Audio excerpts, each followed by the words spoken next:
ஒரு முறை கிறிஸ்தவர்கள் சிலர் பேசிக் கொண்டிருந்தார்கள். திடீரென்று பேச்சு மீட்பு பற்றி வந்தது. அப்போது அந்த கூட்டத்தில் இருந்த பெரியவர், இயேசுவாலே அன்றி வேறு எவராலும் இல்லை என்றார்.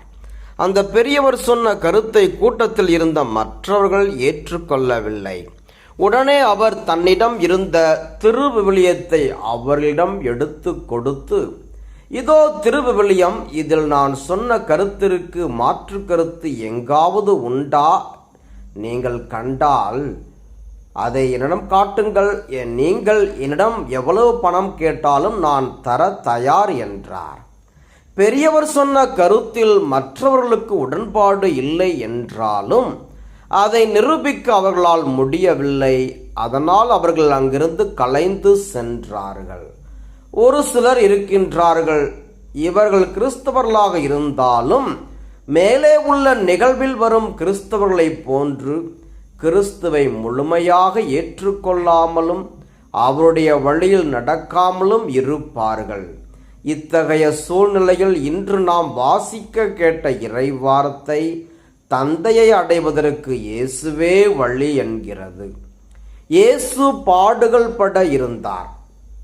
இவ்வேளையில் அவரது சீடர்கள் அவரை தேற்றி இருக்க வேண்டும். ஆனால் அவர்கள் உள்ளம் கலங்கியதால் தேற்றப்பட வேண்டிய இயேசுவே, நீங்கள் உள்ளம் கலங்க வேண்டாம் என்று அவர்களை தேற்றுகின்றார்.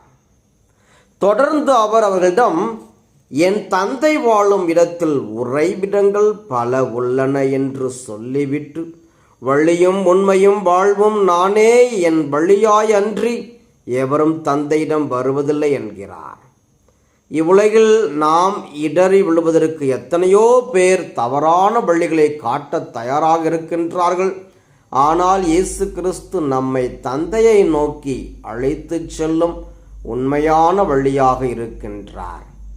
இன்றைய முதல் வாசகத்தில் பவுல் பிசிதியாவிலுள்ள அந்தியோக்கியாவில் இருந்தவர்களிடம், இயேசுவே மெசியா, இறந்த அவரை கடவுள் உயிர்த்தெழச் செய்தார் என்று பவுல் சான்று பகர்கின்றார். இவ்வாறு பவுல் யூதர்களுக்கு உண்மையான வழியாம் இயேசுவை காட்டுகின்றார்.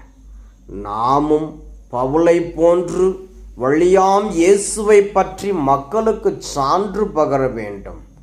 அதற்கு முன் நாம் இயேசுவின் மீது நம்பிக்கை கொள்ள வேண்டும்.